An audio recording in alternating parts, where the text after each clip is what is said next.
This is the I Read Comic Books podcast, and I'm your host, Nick White. Joining me this week are two fantastic people that are just into comics as much as I am, or at least I'd like to think so. With that in mind, the two individuals joining me are Kara Shamborsky. Hey. And René Rodriguez. What's up? How's everybody doing? Let's start with you, Kara. How have you been? What have you been reading? Fill me in on the deets, if that's something people still say. You guys are like a bunch of old men between between the deets and then so I was just about to use the word rad, but I don't know about it now. Yeah. Now you feel like, oh well, I was going to pass out the Werthers, but no Werthers for you. Don't fear the ratitudeness of the Werthers caramels, man. So speaking of nostalgia, I read volumes 1 through 4 of Giant Days, and it's the first time I've sat down and reread the series since reading it as floppies as it was being published. And let me tell you, it's still great. It's still so great. So for those of you who haven't read it yet, Giant Days is following the adventures of 3 friends in their first year of university. And it's so funny and feels so genuine that when I'm reading it, it feels like I'm back at college with my friends. And I actually just bought and sent the first volume to one of my best friends from college because I was like, here, read the thing. Feel like you're back there with me. Even though the girls in this book are going to school in the UK and I went to school in New York. But, you know, the same sort of things happen, except not exactly because I don't have a drama-prone goth friend like Esther in Giant Days. I think we all just wish we could be as cool a friend as her, but sadly she's fictional. But yeah, that's me. That's my week, revisiting Giant Days and realizing it is so great. I didn't know that book took place in the UK. I don't know how no one has ever brought this up with me. To be fair, I haven't read it. It's not like this is something I read and didn't figure out, but no one ever said this was a British book. Yeah.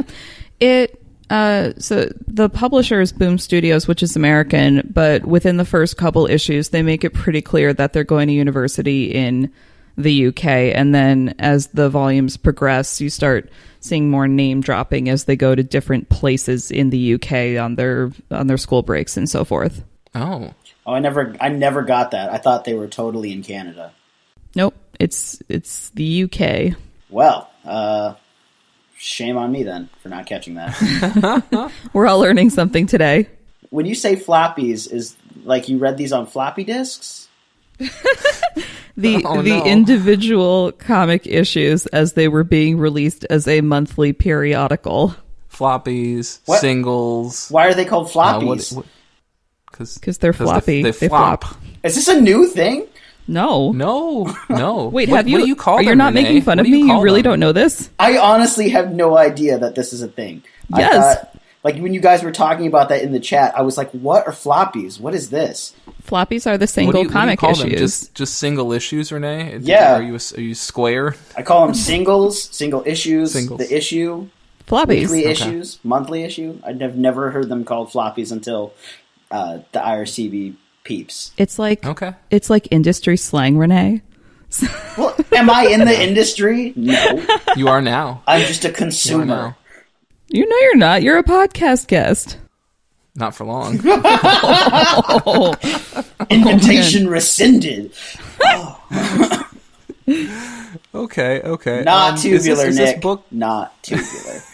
Is this book still going, Kara, or is it done at this point? I think it's still ongoing. Yeah, because the latest issue was my comic pick a couple months ago. But I just was in the mood to sit down and reread, and I found out that pretty much all of the issues are available on the Hoopla library catalog for my library back home. So I'm able to access all of them on my device of choice, and that has been super convenient. Dang. I was going to say, for those listeners who are also interested in getting into Giant Days, even though it's been recommended so many times at this point that I feel like you've probably already gotten into it, I know that Boom so much of Boom is on Comixology Unlimited that I'd have to wager it's more than likely a hefty part of Giant Days is also available via CU, if that's something you're into. So, excellent. What about you, Renee? What have you been up to? What have you been reading? I am hesitantly curious. Why are you hesitantly curious? You make it sound like I'm into weird stuff. Bring on the manga, Renee. It's just manga, okay? Let's hear it. I don't know if I want to now, but I will, because the listeners need to know. Share it with the people, Renee. So I've read recently, so the latest chapter of Tokyo Ghoul Re by Sui Ishida really fucked me up this week.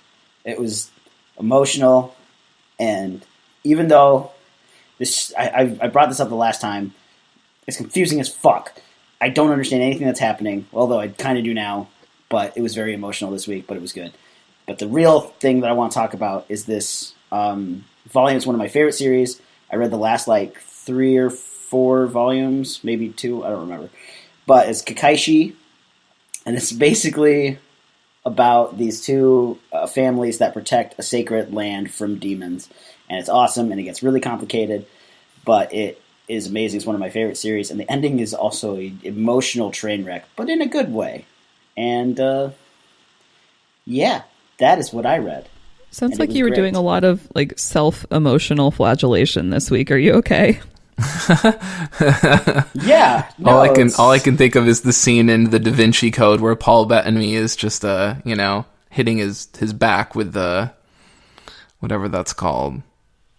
I've never seen. Did no one else see this movie? So I don't know what you're I read the talking book. Are you referring to a cat o' nine tails? Was it like a whip with lots of it was like a bits? flagellation device. I don't know if they have another term for those. Anyway, I'm not going to say go out and see the movie. It was okay. Whatever. This isn't about the Da Vinci Code. Nick, what did you read this week? Yeah, great. Thank you for asking. Good save. 2 of the big things I want to talk about that I read include Dr. Star and the Kingdom of Lost Tomorrows. Number 2, this is from Jeff Lemire, art by Max Fiumara, colors by Dave Stewart, letters by Nate Picos. Max is probably best known for doing 4 Eyes with Joe Kelly for Image, as well as pretty much penciling nearly every single issue of Abe Sapien since 2013, when that series began. This book is part of the expanded Black Hammer universe. It follows the Sherlock Frankenstein series that we had, which ended earlier this year, and will be followed by the Quantum Age, which is set in the far-flung future. That begins in July. So this Black Hammer series is expanding massively. We're already on the second big arc called Age of Doom of the main series. We've already, like I said, we're in the middle of the second mini series. We've got another on the way, but I really, really appreciate the fact that Dark Horse has really put some quality work into this franchise, if you want to call it that. I suppose it is one. They've really paced out these mini-series or series, whatever you want to call them, so that readers aren't having to juggle 2 or 3 books at one time, which in terms of reader fatigue and in terms of wallet fatigue, that's great. I appreciate that a ton. There's only been 1 or 2 points where issues from one of the series and issues from another have slightly overlapped, so you've had to buy 2 issues in 1 month. Otherwise, they've been pretty good about that. So I really appreciate that, and the fact that if you only read the main series, it's not going to hurt you. I feel like DC and Marvel love to tell their readers that you can only read the main, or you only have to read just Infinite Crisis, or you only need to read Final Crisis, and you can skip all the other stuff and it'll be fine. But it's not fine. Exactly. Most readers know by this point it's not. Definitely not with Final Crisis. Yeah, exactly.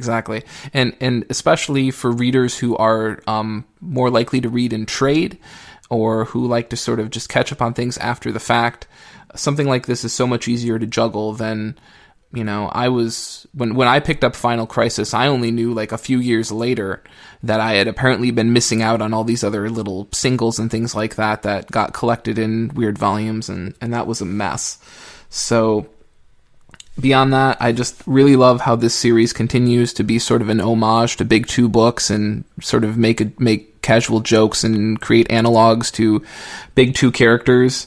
In this volume, they're lamenting some of the quote-unquote newer heroes, including Skull Digger, who they complain all he does is blow people away with a gun. And yes, Skull Digger does look a lot like Punisher. You don't say.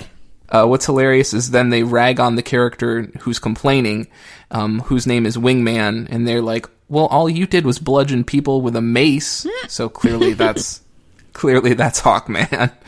So, just a lot of fun. It reminds me a lot of Capra by Michael Fief, who set out to do an indie series, which is basically just much like Black Hammer, creating characters that are a lot like pre-existing characters, except he was going for Suicide Squad. So, a 1980s Suicide Squad. The other big book I read was Quantum and Woody number 5, written by Daniel Kibblesmith, drawn by Kano. This is their last issue working as a team. It's also the last issue of the Kiss Kiss Clang Clang arc. Next month we'll be getting Elliot Rahal, who wrote The Paybacks, and Francis Portela to take over, and then we'll get somewhat of a tie-in issue to Harbinger Wars 2. This issue involved them, Quantum and Woody, going to Australia to try to reconnect with Woody's dad, who has been a real deadbeat father up until this point.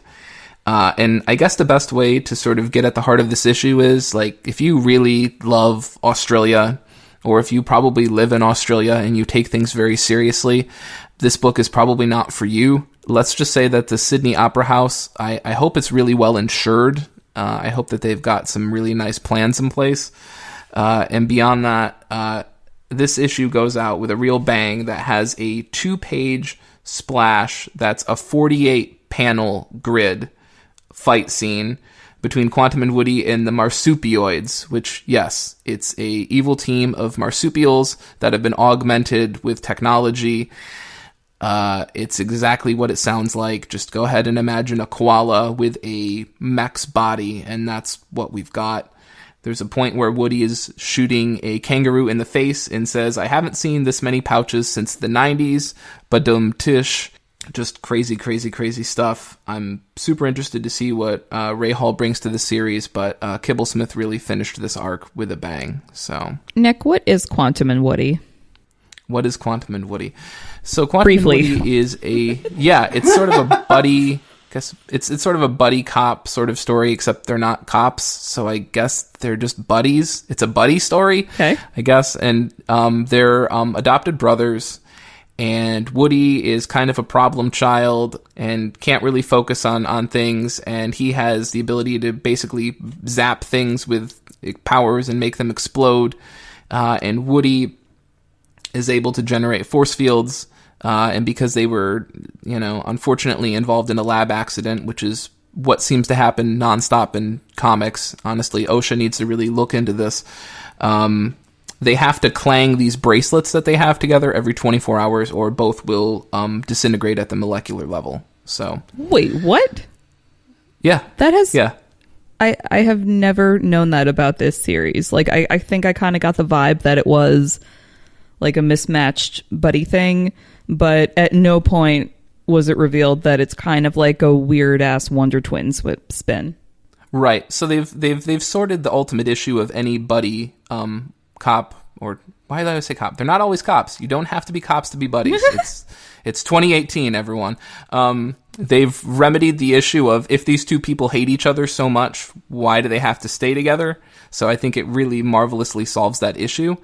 They were in a lab experiment that was meant to give powers to one individual, but because they were both in the booth when the magical ray or whatever hit them, it split the powers between the two of them. And unfortunately, it also means that they have to stay together and clang those things every 24 hours, or they disintegrate. So, pretty genius, I would say. Mm-hmm. I feel like that would make a really great, and by great, I mean annoying for everyone else, Halloween costume, because you could modify it where like someone is Quantum and someone is Woody, but you have to clang bracelets every hour. And I feel like as the party would wear on, you would get more and more obnoxious about it until you were like leaping over people being like, clang! Oh, yeah. I mean, if you think about the, attempts to have a romantic relationship or any of the other complications that come with not being able to be a solitary individual from time to time. Yeah, there are complications, to be sure. So beyond that, comic books come out on May 23rd, 2018. Renee, let's have you go first. What are you excited for? Well, I was going to pick a regular American comic for what I was excited for, but since you guys were like, bring on the manga, I'm bringing it on. I am excited for Haikyu Chapter 303 by Haruichi Furudate. We are in the midst of Nakoma versus Karasuno. This is the battle at the trash heap, which, if you've read Haikyu, that means a lot to you. It means absolutely nothing to Kara and Nick, but that's okay. That's right. We are at the end of the first set. This is a manga about volleyball, by the way. It's awesome. This is the match that we have wanted to see since the beginning of the series. It's the unstoppable offense meets the immovable defense. It's the brain versus the king, and it's so on, and it's amazing. The art is incredible. It's beyond incredible, Renee. and I'm so fired up. Renee, yeah. I have a question. As someone who played volleyball in middle school and high school, can you please explain to me how a story about volleyball has lasted for 303 chapters? Because it's amazing. It's so well done. It's not just the games, although the games are a very huge part of it. It's also about how the team comes together. Everyone's dealing with their own issues and the way that they feel about the sport, the way they feel about training for it. There's also just sort of the chemistry between the team, sort of the idea of the history of their school and then what they want to do. And there's all kinds of things tied in. So it isn't just about volleyball, but it all just kind of circulates around it. But the matches are really well paced out. They're drawn, they're so incredible, and that it really does get you excited, especially if you have played that sport and it does mean something to you. That adrenaline kicks in, and you sort of feel like you're in the middle of that moment, and it is really like an experience to read this series. Or you can watch the anime, which is also incredibly well done. Like, it's hard not to watch it and to get psyched. Jeez. Okay. Renee, you make this sound like this is sort of the culmination of a lot of stuff we've had leading up to this point with this book. Is this the end? No. So manga never dies. Well, it does, but like this, it just fades away. Here's the thing: there's two schools who used to practice. They used to do like practice matches all the time, and they're both scrimmages. Yeah. So they would do scrimmages all the time, but they never got to meet in actual tournaments because they're from different cities. So they're like, oh, we'll meet at nationals, and we'll finally have it out there. And it's called the Battle at the Trash Heap because of their mascots. They're the crows and the cats, and they're like the only way that would end up is you caught them in an alleyway fighting over trash. So ooh. It's the Battle at the Trash Heap, and the school's long history, they've tried to keep meeting at nationals, but for one reason or another, they've never been able to do it. And so, in this story, these current teams, they're friends with each other, and they're also friendly rivals, and they're finally meeting at nationals. They're finally having this match, and it's really, really great, especially because there's not like this sort of angry tension. They don't hate each other. They're just kind of really impressed with how well the other team is doing, and they're getting more and more excited and becoming better teams as they play. And it's really, really exciting to read. I'm sorry for all the spoilers. I don't feel like that was spoilers. I feel like that was like you being a really good hype man for a volleyball manga. Yeah, I was going to say, I sort of like imagined like Don King like hyping whatever the next big like boxing match was as Renee went on about that. I was like, Renee's going to sell this. Okay. It's a really good series. It's one of my favorites. I actually buy the volumes. I don't just get the digitals. I also buy the volumes because it's a really good series. And the art, and I've said this on Twitter, maybe you guys have seen my Twitter rants, but Haruichi Furudate and his assistants, I think, are possibly the best artist team in the manga industry right now because Haikyu is consistently beautiful and just shocking in the details they have in their art. It's beyond insane. I have to ask, just because I always forget, when you talk about these chapters, that's a weekly thing or a bi-weekly thing? It's a weekly thing. they do it every single week. They get maybe 2 or 3 weeks out of the year off. That's insane. Whew. Okay. And how long is a chapter again? It's about 20 pages or so. Oh my god. Wow. Okay. That's a crazy work schedule. Yes, it is. Jesus.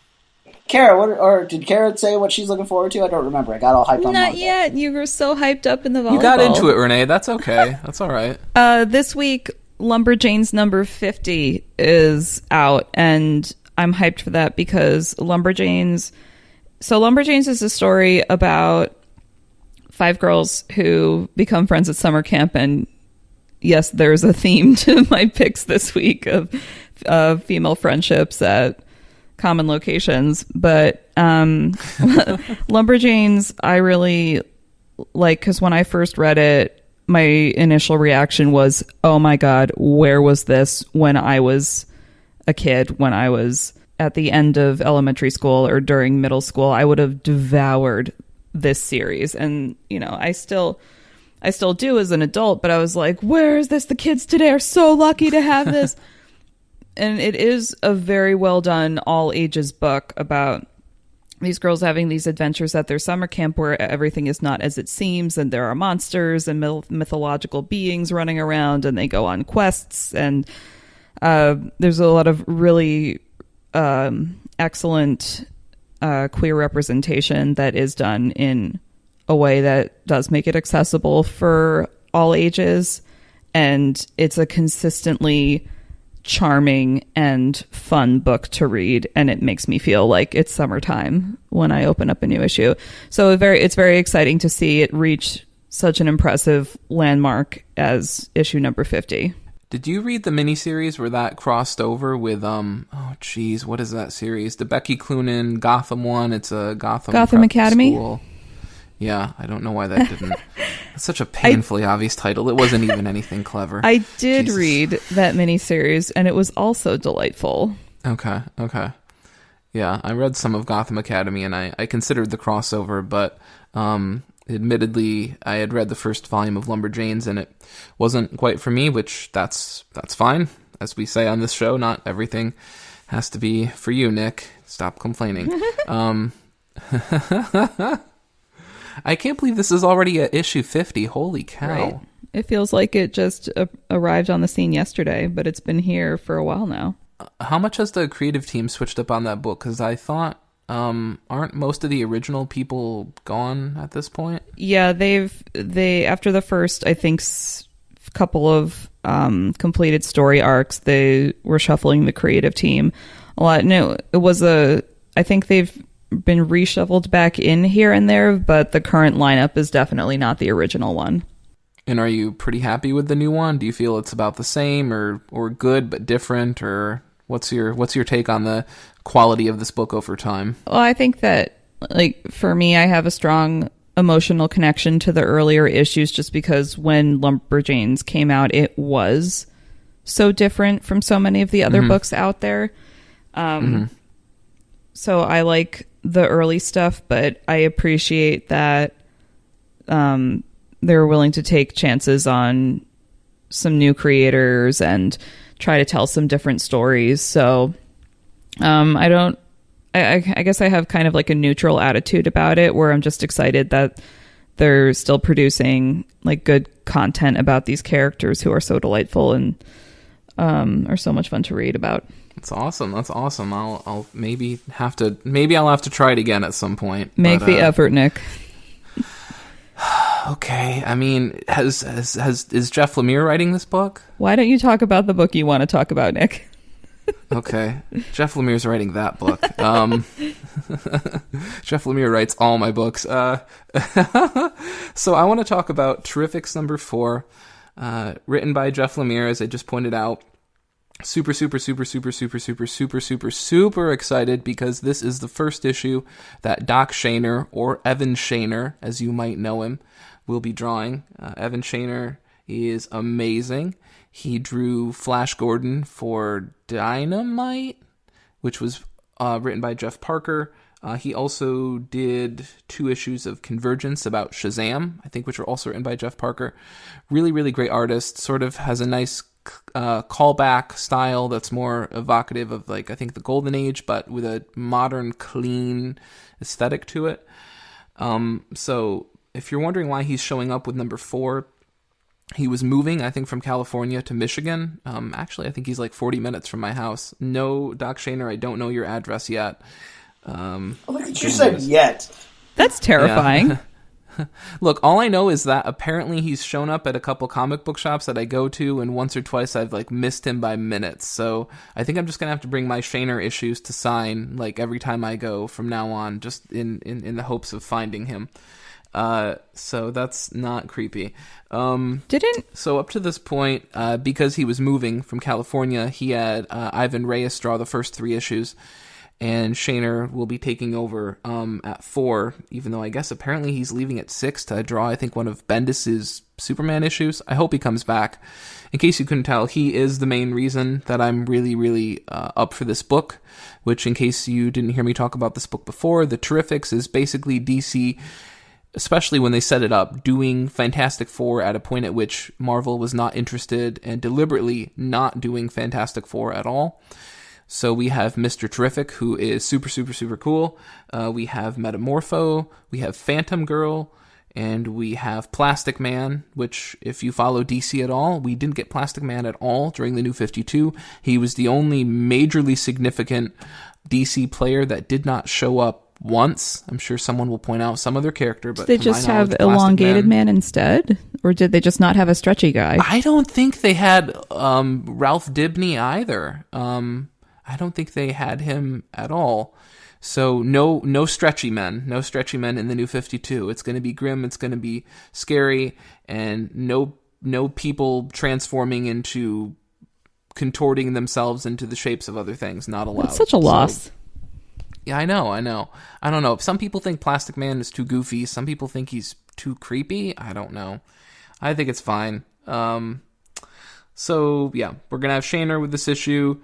And Lemire has finally fixed a problem, much like they did with Quantum and Woody, of how do you deal with a group of heroes that really don't seem to get along, don't seem to have much in common, don't seem to like each other at all.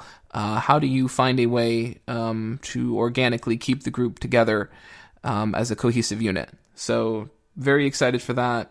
Kind of sad that he'll be taking a break after only 2 issues, but I guess you take what you can get. So those interested in some Doc Shaner issues, here they are. Did you read, so the name Doc Shaner was familiar to me, and I looked it up, and I realized it's because he drew Future Quest. And oh, yeah. Yeah, and so now that you're saying it's like an updated Golden Age style, I made that connection again, and I was like, oh, yes, that art will be amazing. It's like... Yes. Oh, totally. It's like kind of a sharper Darwin Cook kind of thing going on. Totally. That's, yeah. You hit the nail right on the head. I would say it's a clean Darwin Cook, totally. So fans of Darwin Cook, check this book out. Fans of Future Quest, you definitely need to read this book. And for anyone who hasn't read Future Quest, read it. Especially so if you grew up watching all of those amazing TV shows like Space Ghost and Johnny Quest. Yeah. And the Herculoids. The Herculoids exactly. are in there too, right? Yeah, Herculoids are in there. I think you hit all of the main. Oh, Birdman. Harvey Birdman is, I think, the other big one. So, I mean, even my dad remembers Johnny Quest, from him growing up. So there was an interesting, shared interest there. So, yeah, check it out, guys.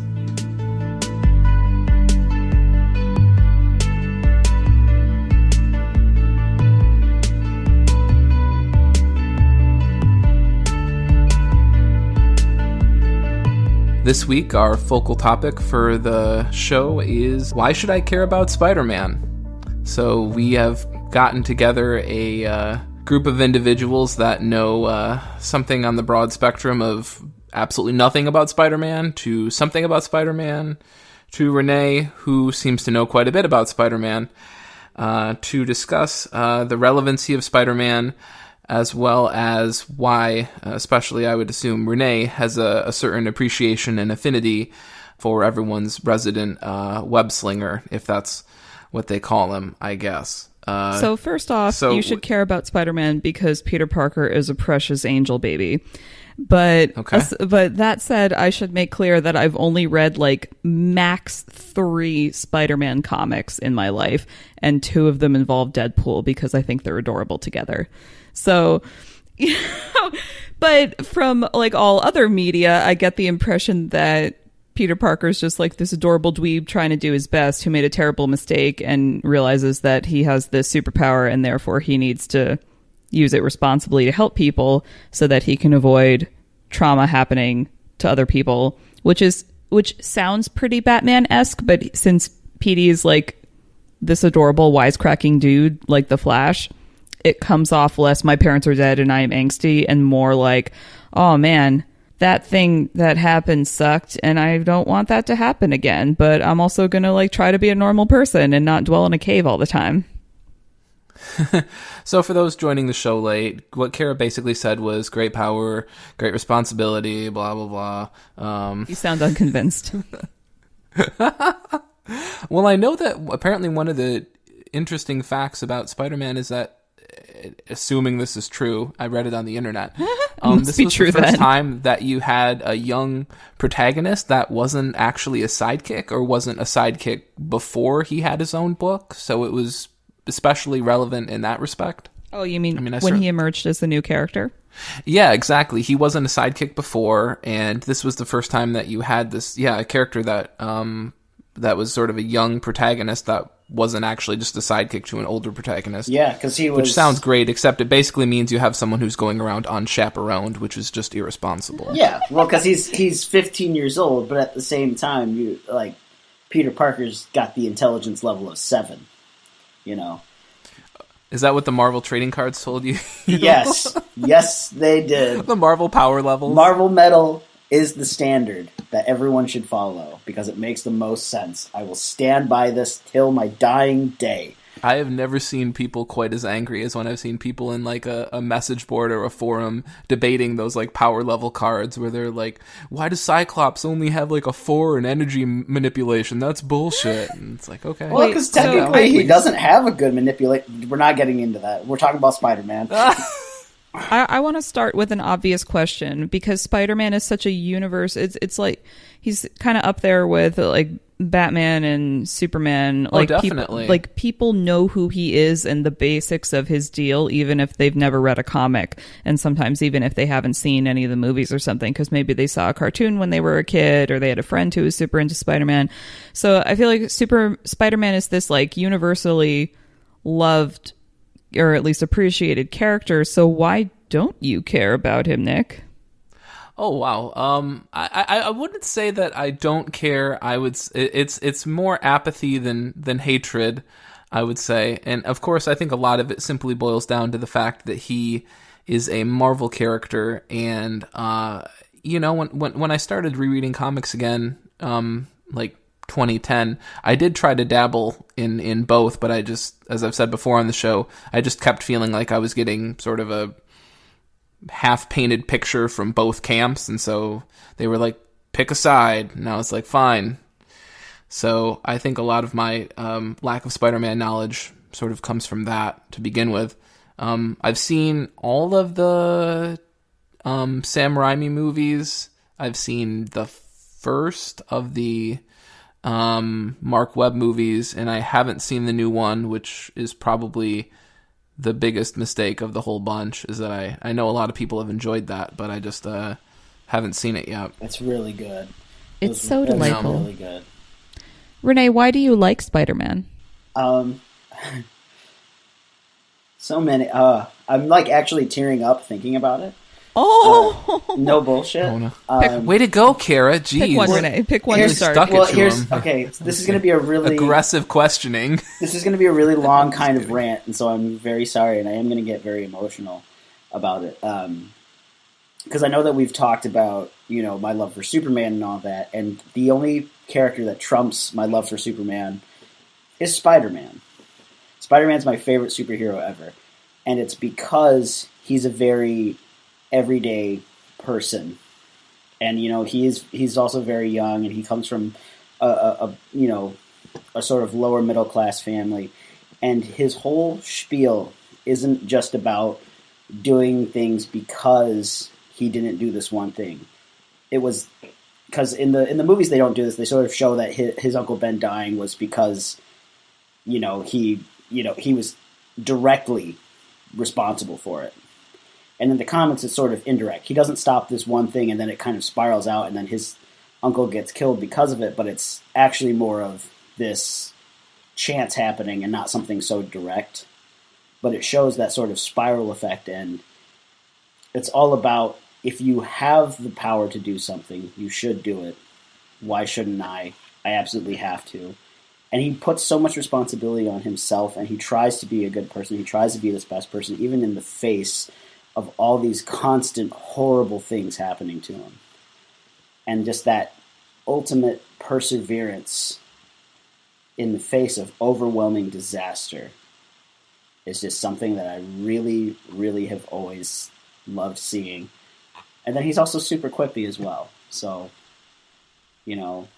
Is there an iteration of the character or an arc that you feel like resonates with you the most? Because I know up to this point we've had how many different Spider-Men and how many clones and et cetera, et cetera. So is there a version that clicks with you, or maybe one that, in your formative years it sort of, it's something you go back to? It's almost all of it, really. But like at first it was just like, I was like, oh, when I was a kid, it was like, he's really funny, and he's also got cool powers. And then also the 90s Spider-Man comic or Spider-Man TV show had that wicked guitar intro. Like that was super rad. That's the raddest thing from like 1996 is that Spider-Man guitar intro. Like that's cool. But I guess it's just the attitude in general of his, he keeps going. He wants to, like, during Dan Slott's run, which is fairly recently, but there's this arc where Spider-Man starts working for a think tank, and he's actually doing well for himself. But he spends his entire time at his think tank coming up with ways to improve Spider-Man so that nobody on his watch dies again, which is a very, very big thing to try and take on as a superhero, especially when you can't be everywhere all at once. But he's like, no, I want to make sure that no one dies again on my watch. And just, even though like that's outrageous to think that is possible, it's watching him try is like, it's really cool. I can't even express it that well. So was he also trying to be Spider-Man at the same time, or was this a situation where he sort of went into this kind of executive position and let someone else take the reins? Because it reminds me a lot of when Bruce Wayne sort of really became the leader of Batman Inc. / Wayne Tech, and kind of gave up being Batman for a while to take on that more executive position. No, he gets a job at a different think tank, because actually he gets an interview because J. Jonah Jameson's wife, they're now technically family, because J. Jonah Jameson's dad married Aunt May. So him and JJ are family. So what? JJ's new wife gets him an interview for this think tank, and he ends up getting hired. So all he has to do is at the end of each month he has to present new ideas to help the public.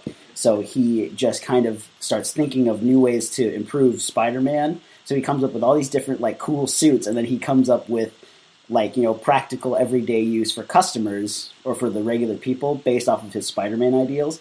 So when he's in his lab, he's just working on stuff to help better Spider-Man. And then like by the end of the month, he's like, all right, how do I take this and make it something practical? So he's Spider-Manning all the time, pretty much. And there's half a dozen times where he's in his office at the think tank, and they're like, hey, Pete, we're coming in. And he's like, I got to change from being Spider-Man. But he doesn't have extra clothes, so he just makes this joke that he likes to work in his underwear in his office. And it becomes a very big thing. And it actually comes in handy later, which is really a really very funny moment. But that's when that. Although now, or at least not now, but for a while there, he did have his own company. But I can't really explain how that came to be because there's too many things that spoilers that leads up to. So I think that the main reason why I have never really been into the idea of reading Spider-Man comics is because there just always feels like there's so much going on in those books, and there's so much backstory that I would need to know. And I think because of in other media, they really lean into his more origin story era of being a teenager and doing that whole thing. Like in the comics, when he's an adult, I'm like, Petey? Like, what happened to you? You grew up? What is going on? And it's just like, I thought they didn't allow that. Yeah, right. So it's like always a little confusing. But I do really like a lot of the peripheral Spider books. I like was Superior Foes of Spider-Man is probably one of my favorite villain comics of all time, because it was a limited run a couple of years ago and had just this hilarious lineup of villains that were totally dysfunctional, and the whole thing was hilarious and quippy, and the ending was a very satisfying conclusion. And the whole premise of that book was that if this group managed to get together, then surely they could, do away with Spider-Man. Do I remember this correctly? Or I think they were doing more of like a heist-based situation. I don't think Spider-Man was really involved. It was more like a dysfunctional Ocean's 11 kind of situation that wasn't as sexy. And I really like the Spider-Gwen book and the updated Spider-Woman book, and Silk was pretty rad for a while. So I really like those, but I just don't really have an interest in actual Spider-Man when it comes to the comics, because I think I have this idea of who he is in my mind, and then having like just the thought of having to follow all of this backstory and all these million things going on in his book, it just exhausts me, especially when they do something like Spider-Verse or whatever that island thing was. Oh, Spider Island was just an arc in Amazing Spider-Man where a villain decided that they were going to turn everyone on New York, or on the island of New York, into spider people. Stop it. Is that what it was? Yeah, that's why it's called Spider Island, because the entire island of Manhattan becomes spider people.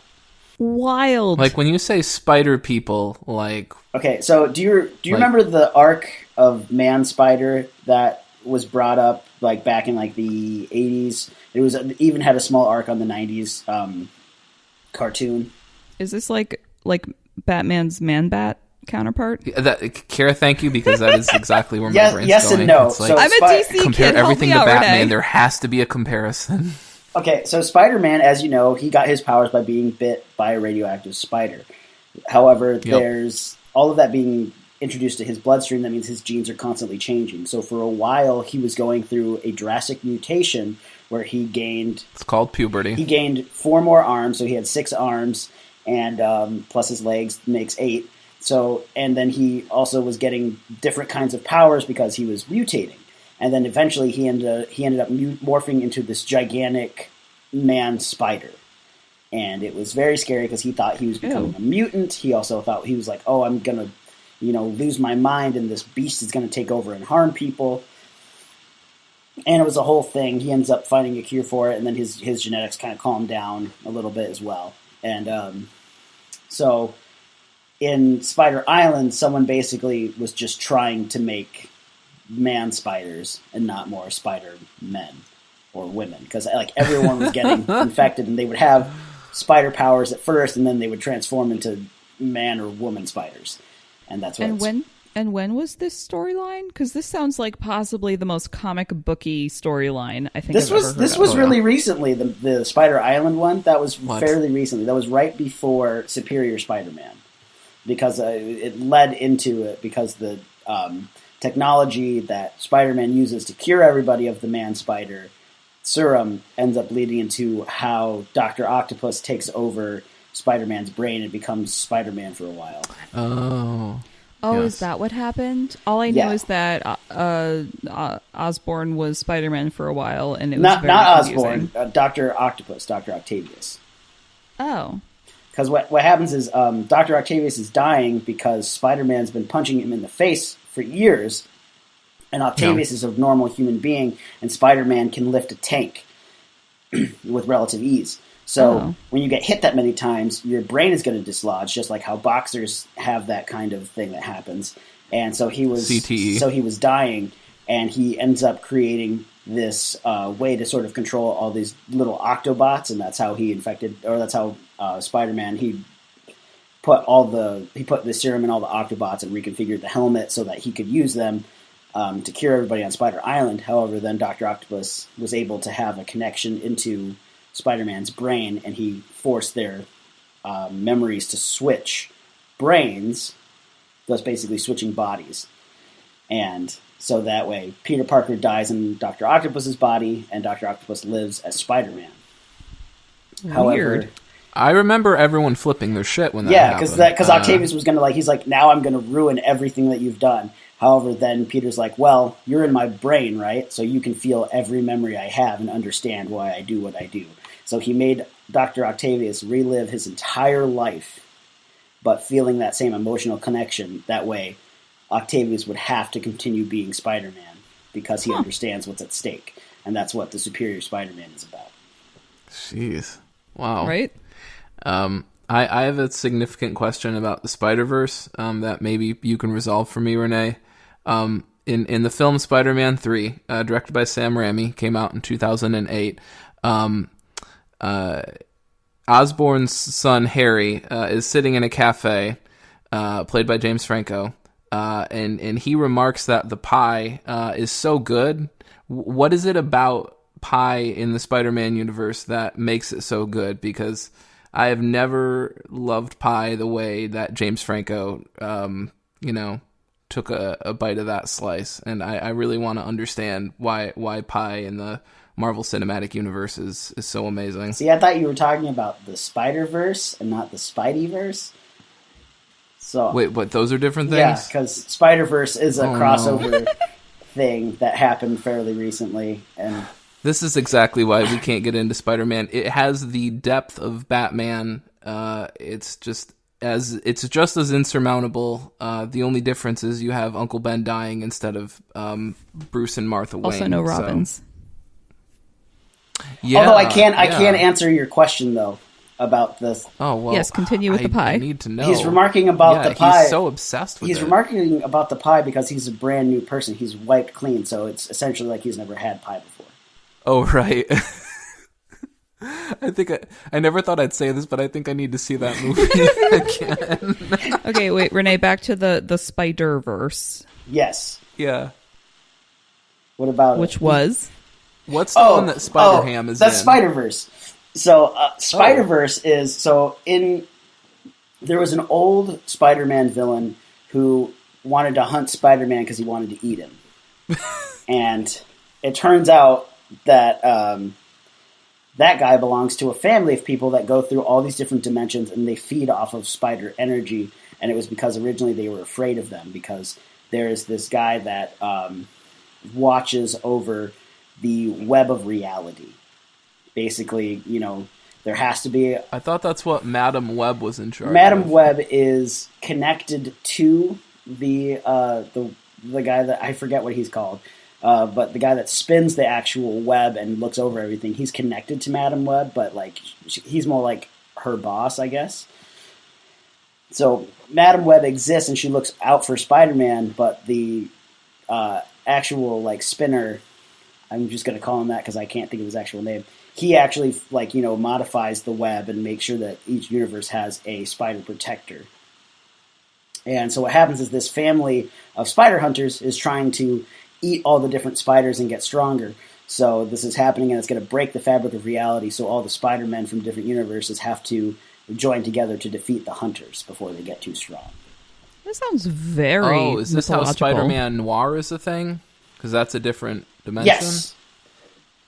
Okay. This is what the video game Shattered Dimensions is based on. This is like maybe. Batman with all of those alternate versions. My favorite is Pirate Batman. Yeah.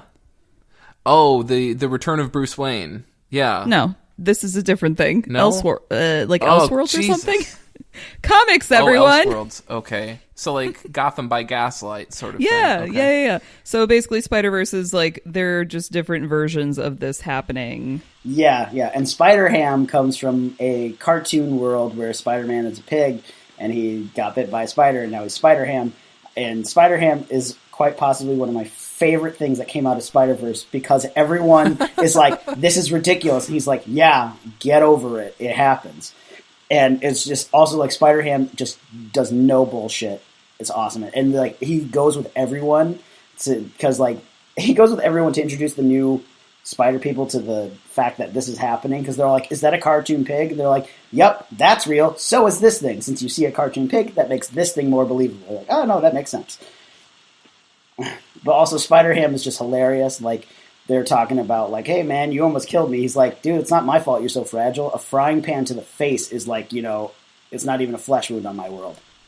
Get over yourself. So I want to go to a question that, Nick, you had written down in our notes of what is the OTP for Spider-Man, because this is apparently actually a huge thing. So I was going to say, like, I knew at least for you, Kara, this was going to be something that you probably had a horse in this race. So. It's so true. So, like I said, I grew up being aware of Spider-Man through various media where always, like, the girl was Mary Jane. So I was like, oh, this is like his Lois Lane. It's like Spider-Man and Mary Jane together forever, blah, blah, blah. And then when I became, like, more of a comics person, and then when they were coming out with the Amazing Spider-Man movie a few years back, where all of a sudden there was this blonde chick in there, I was like, wait, is Mary Jane blonde now?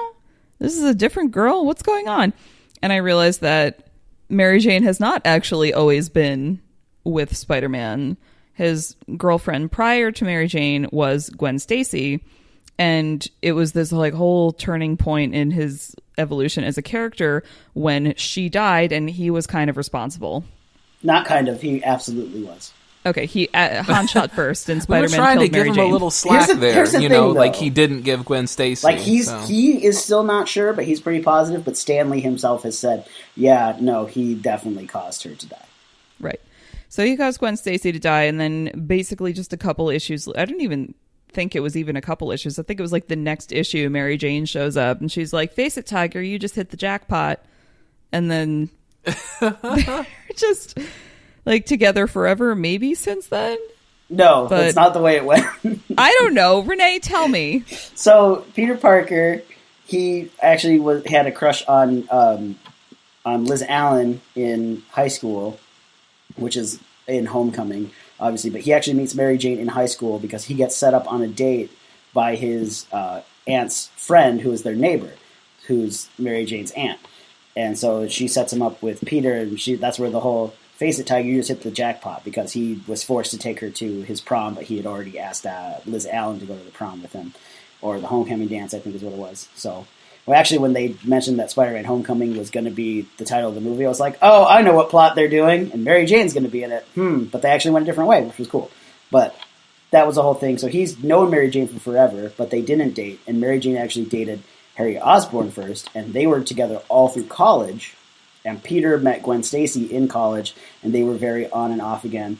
And actually, Stan Lee meant for Gwen Stacy to be Peter Parker's Lois Lane, but then the person that was writing Spider-Man at the time then killed her. So that was the whole thing. And it took actually years for Peter and Mary Jane to come together, because Peter was actually very devastated about Gwen's death because he was in love with her. And there's actually a comic where Peter dies for like a couple of minutes, and he's on his way up to heaven. He's like married to Mary Jane at the same time. He's like, it's so weird because I know I love Mary Jane, but right now all I can think of is Gwen Stacy.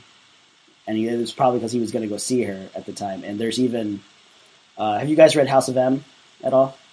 No. Yeah. Okay, so in House of M, Wanda Maximoff gives everyone, their ultimate dream world. She gives them everything that they think that they want. And in that, Peter Parker is married to Gwen Stacy, and they have a kid, and Uncle Ben's alive and all that. And so Gwen Stacy was Peter Parker's first real love, and so she was his college girlfriend and then dead, and then Mary Jane happened. But in between Gwen and Mary Jane, he had a couple smaller relationships. Like, he had a relationship with Betty Brant, and a couple other ones that I can't remember, and I feel bad about that. And then he also dated a cop fairly recently, because him and Mary Jane are no longer together because of Joe Quesada, which...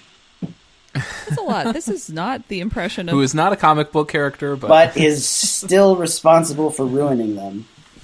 This is fascinating. I feel like the stories that I've heard of the evolution of Spider-Man's romantic life is not tallying with what you're telling me, so I've learned a thing. Thank you. Yes. Yeah. I think probably what people have a problem with is they see him as sort of a dope, to the point that he shouldn't be with all these different people. I think that's what people have trouble reconciling, I suppose. But well, it's like escapism, because like I get the sense that Spider-Man is so popular because so many people kind of like see themselves as him, because he's like a normal dude. He's like kind of an underdog, except he has superpowers, and not really a jock, not popular. Right. So it's like kind of escapism to be like, and he gets the hot girls, which I have huge issues with, but you know. So which relationship do you prefer the most, Renee? Is there one that you prefer? Is there one that you connected with better than the rest, or who do you think he's supposed to be with, Renee? Well, since Gwen Stacy is dead, he's supposed to be with Mary Jane. They have a wonderful relationship that spans a lot. They've been through a lot together, and Mary Jane also knows about all of his secrets, because he doesn't keep anything from her after he lets her in that he's Spider-Man. He doesn't keep anything from her, and they have a very, very tight relationship. Even now, they're not in a romantic relationship, but they still care about each other, and they still talk, and she's very into his life. So that's the whole thing. But there is still a part of me that is like, Peter Parker and Gwen Stacy, especially reading House of M, because that's it's like having the person you love torn away from you. That's exactly what it is, and he's always going to remember that. Has he ever given any thought to reanimating her? Because this is comics. No, he actually doesn't believe in that, because the Jackal did that. That's a villain. That's where all the clones came from. The Jackal was actually a teacher at their college, and he was in love with Gwen Stacy, so he actually did clone her, and so that's a whole thing, and that's why Spider-Man doesn't like that whole bringing people back from the dead thing, because he's like, that's a perversion of the laws of the world, and also against the laws of science. He's like, because they're not the same person, they're gone. You can't bring them back. I was going to say, one of the only Spider-Man single comics I have is, what's the clone's name? Ben Parker? Ben Reilly, because he takes Aunt May's maiden name. Yeah, I have the one where he ends up with a glider in his back. Yes, yeah, so that's the death of Ben Reilly. That was Ben Reilly was Spider-Man, and Peter Parker had stopped being Spider-Man to be with his family, and Mary Jane was pregnant, and then Norman Osborn, who they thought was dead, became a new villain called the Rose, and then he actually orchestrates this very big thing. He poisons Mary Jane so that hers and Peter's baby dies, and then he kidnaps Ben Reilly, kidnaps Peter Parker, and they do a final, fight. And also at the time, they both thought that Ben Reilly was the real original Peter, and that that Peter was the clone. And then Ben goes to save Peter, and he gets a glider in the back, and he then disintegrates into ash, and they find out that he was the real clone. And then Peter seemingly kills Norman Osborn, but he doesn't, because comics. That's so comics, wow. Yeah. This really is peak comics. This is just... It really is, yeah. So many clones. Renee, what would you recommend for people trying to get into Spider-Man? Because if there's anything else that we've clearly illustrated today, it's the fact that Spider-Man is a difficult sort of, or a seemingly difficult topic to sort of break into or to take interest in. No, it definitely is. He's so hard to get into, and that's actually why before I read comic books, Mike had this website called Destroy the Cyb, or Destroy the Cyborg, destroythecyb.org.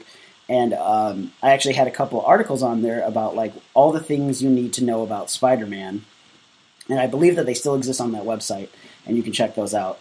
But if you really want to start, I would go with the Ultimate Universe Spider-Man because it's, even though there's still a lot of volumes of that, it's easier to digest. It hasn't been that long. There's still like over 100 issues, but it's still easier to digest, and it's new enough that people can pick it up anywhere. Like you can pick it up at Barnes & Noble or comic book shops.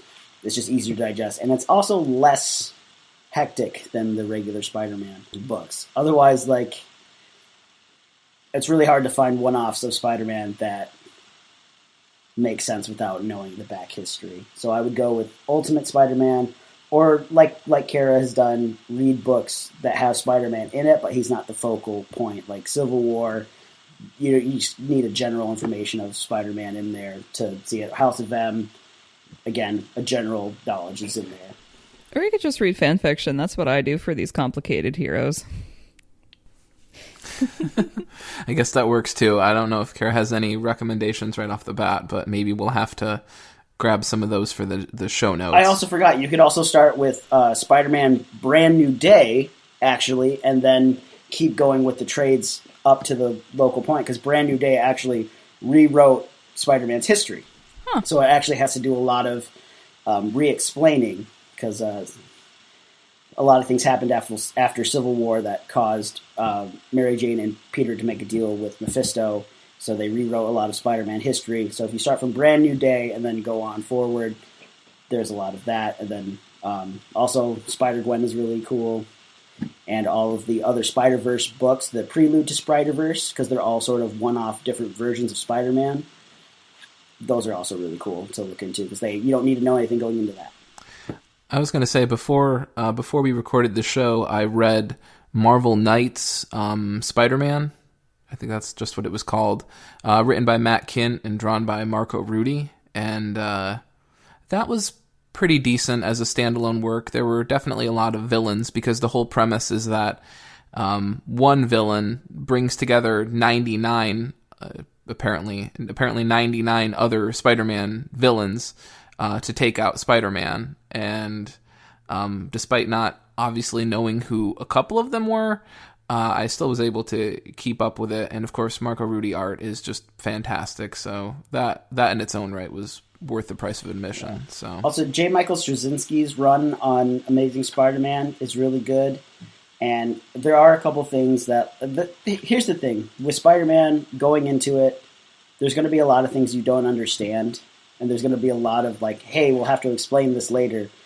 But the meat of the book is always really solid, because especially Dan Slott's entire run of Spider-Man. It's really grounded in the character, who he is, what he stands for, and just the fact that he's a person that's going to keep moving forward, even though he's trudging through mud and his own entrails the entire time. Yeah, there's a huge joke about that in that he has this thing called the Parker Luck, which means nothing goes well. Everything is terrible. Well, with that in mind, I've got a few more quick questions for you, Renee. So maybe you can hit me with some quick answers here on these. One is Spider-Man 3 really the worst Spider-Man movie? Yes, it is. Okay. What's second? Amazing Spider-Man 2. Amazing Spider-Man 2. Okay, that's the Jamie Foxx Shocker one, correct? Yes, and okay. The main reason is actually, that's not what most people think. It's the fact that it seemed like they didn't really trust the audience to figure things out, and there's also just a lot of really dumb plot holes that make no sense. I even forgot that movie existed. Whoa. It's not great. Especially, I really enjoyed the first Amazing Spider-Man, especially since Martin Sheen was Uncle Ben. Oh! Best Uncle Ben. Perfect. He dies in like every movie lately. Remember him in The Departed? Oof. Anyway, Kara, I was going to ask what your worst Spider-Man movie was, but it sounds like you didn't even remember that one was a thing. So maybe that's the answer right there. I don't know. I didn't see that one, and I didn't see Spider-Man 3 because the buzz was so negative around it. I was like, life is too short. All right. Well, some of us are true Topher Grace fans, so I guess we're not gonna. What an embarrassment of talent in that movie anyway. Jeez, Thomas Hayden Church and Willem Dafoe and and they still couldn't make a good movie. Very interesting. Who's the most overrated Spider family member? Oh, I only know Uncle Ben, or Aunt May, so I don't know if I can answer this. Uncle Ben, just instantly disposable every time. What do you mean by spider family? As in people that have spider powers, or that are related to? Yeah, I guess that's what I was thinking mainly. Like people who have been some version of Spider-Man in some capacity, or some offshoot character. Is there one that you feel is overrated, or one that also doesn't get enough credit? Oh, that doesn't get enough credit. Is probably Kane Parker. He had his own series. He was the Scarlet Spider-Man so Ben Reilly was originally Scarlet Spider before he took over Spider-Man's mantle. And then Kane Parker or Kane Riley, I don't remember what he went by, but he was a failed clone of Peter, and eventually he gets cured, and he tried to kill Spider-Man for a while. He was a villain, but he ends up becoming a hero after the events of Spider Island, and he got his own series written by Chris Yost, and it's amazing, and it took place in Houston, Texas, which is also really funny because like Kane's swinging around like Spider-Man does, but there's not that many tall buildings in Houston, so he runs out of room and he falls. He falls at first, and it's really funny, and it's a really good series because Kane is a different kind of Spider-Man. He's a Spider-Man that's murdered and stuff like that, and he still has all the memories of Peter, and he remembers Ben Reilly, so he has these big things to live up to, and and he feels very damaged, but at the same time he still wants to help people. So I would say that, and they gave him a really short run, and I don't know why his book was cut so short, although I'm sure it was because there wasn't enough readership in it, which I don't know why, because it's a great series. I would pick up Scarlet Spider. It's really, really good. It does a lot of really good explaining things, so that you don't have to like go out and buy 80 comics and be like, who is this? What happened? Blah, blah, blah, blah. Because Kane pretty much lays it out for you. And Chris Yost does a fantastic job. The art's amazing. The story's good. But yeah, Kane Parker doesn't get enough love. Okay, fair enough. Web shooters or naturally produced webbing? I don't understand what you mean. Like which do you prefer? Are you the OG and prefer the web shooters, or do you like the whole natural thing that a couple people have gotten on board with? Oh, web shooters all the way. It adds another problem because he can run out of web, and then also there's the whole classic science part of it, which was that he would make different web cartridges to deal with specific villains. Like he had one that would harden Hydro-Man, or he had one that would soften up or that would explode. Oh, really? Going into Sandman. He made a stronger version to deal with Venom. He had an anti-electric one for Shocker and Electro.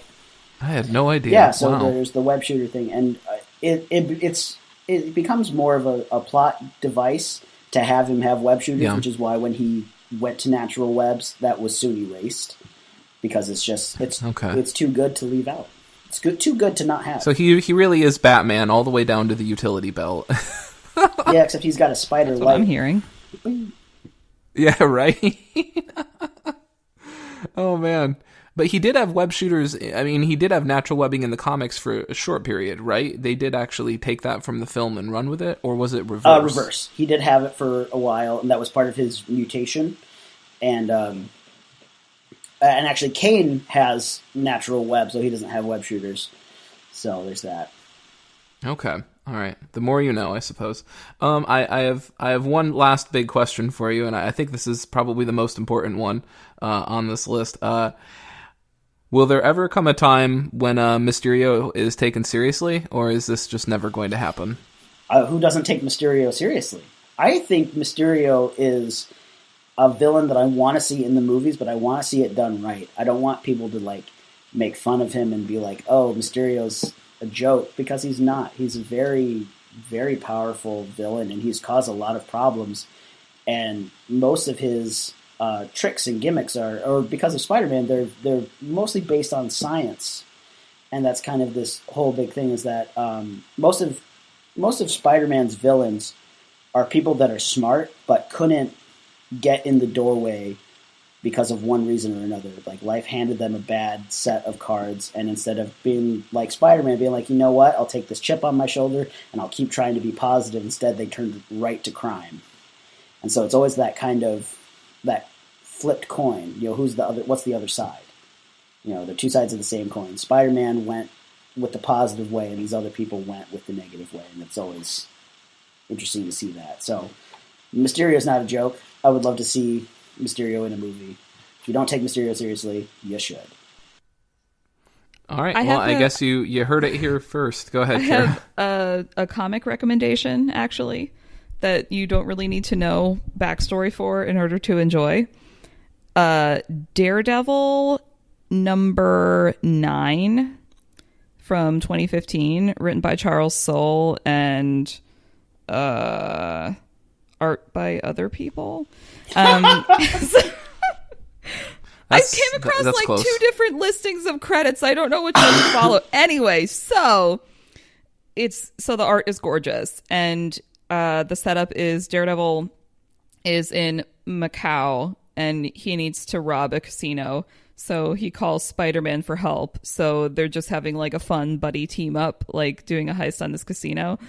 And I like it because they have really good banter, which I interpreted as really good chemistry. And I'm like obsessed with this issue and wrote like a mini fanfic of it for Tia. All right. Daredevil is Spider-Man's lawyer. They would have a great tit for tat. So that's pretty great. So I recommend that one for just like a fun story of those 2 characters. I would also recommend any Ultimate Spider-Man with Miles Morales, especially obviously Bendis is just finished writing it, but Miles Morales Spider-Man, you don't really need to know anything about Peter Parker other than the fact that he existed. That series is great. It's a new take on Spider-Man, but still really similar. It's amazing. I would read all of Miles Morales Spider-Man. All right. I think that sums it up pretty well. I guess there are some good recommendations for you to look into. Apparently, Mysterio is not the joke that he was in the animated series. And if anyone has any other further questions regarding Spider-Man, you need to contact Renee, it sounds like. Definitely don't contact me. I'll do my best. This has been I Read Comic Books. Go ahead and please follow us on Twitter. You can follow me at Death Star Plans. You can follow Renee at Rodriguer29. You can follow Kara at Karazam. And of course, you can follow the whole show at IRCB Podcast, where we retweet stuff and post polls like most likely thought broccoli tasted good as a kid, and we have 4 different options to pick from of superhero characters that you think most likely thought broccoli was good as a kid. We have a Goodreads group with weekly threads. For example, this week's was what is the best comic book technology, as in a really cool piece of technology that exists in a comic book. We have a website, ircbpodcast.com, with a pronunciation guide to commonly mispronounced creator names and really rad merchandise. Make sure you rate and subscribe. That way you bring more listeners and ideas to the show. You can email the show at ircb@storytheside.org. Infinity Shred is the best. They do our music. Great stuff. Another thing that's great, Zander. He is a wizard. He also edits the show. He also does all sorts of other things. He has his fingers in so many different pies, and they are so That good. Is so rude, Zander. As James Franco put it. Anyway, thank you for listening. And until next time, please remember, unlike our friend Han Solo, that parsec is a unit of distance and not one of time. Keep that in mind next time you're going to brag about your own Kessel Run.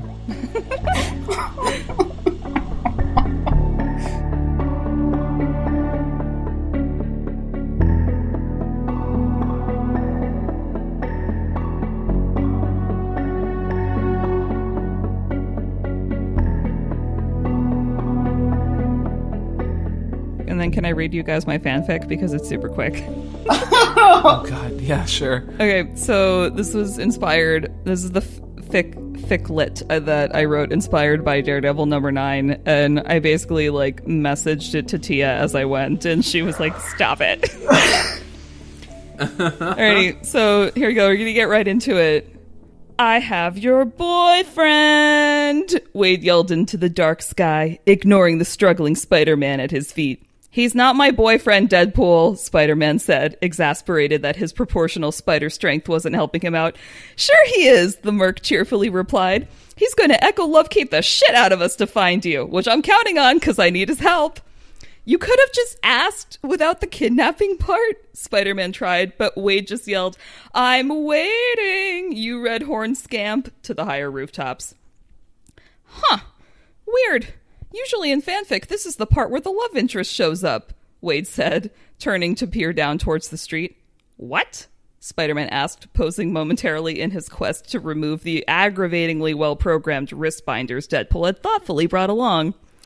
There's never any plot in fics like this, you know. Don't you, Internet? This is just setup, and Daredevil was standing between him and Spider-Man as he turned back. Hey now, right on cue, I told you he'd find you, Wade continued as he bent to look past Daredevil to his sort of captive. Echolocation never fails.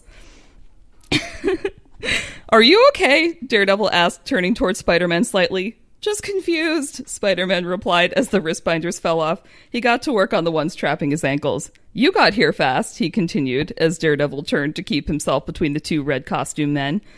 How did you know it was me and not some weird trap? You have a very distinct heartbeat, Daredevil said. No, seriously, Spider-Man looked up. Seriously, I think it's because of whatever gave you your powers. I knew it, Wade said, clapping rapidly. So, hey, Daredevil, I need your help with a thing. You available next Tuesday? You kidnapped Spider-Man, Daredevil replied, shifting to note the police siren in the distance.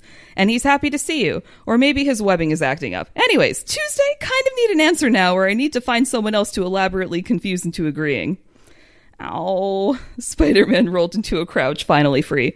That might bruise. Hey, want to go stop whatever the police are after? He asked, looking at Daredevil. Robbery, Daredevil replied, already moving to the edge of the roof. An instant later, they were gone. Balls! Time for Plan B, Wade said to the receding backs of the heroes as they swung into the night. I wonder if there's a Bat Dude somewhere who also has hearing like that. Siri, is Bat Dude copyright infringement? Asking for a friend. The end. Very good, very good. I'm very pleased with that one. I like their banter. I think we'll have to commission you for a second installment for the show. We can turn it into an episodic series. The whole episode of Kara reads fanfic. I think or at least a mini-sode. Give the people what they want.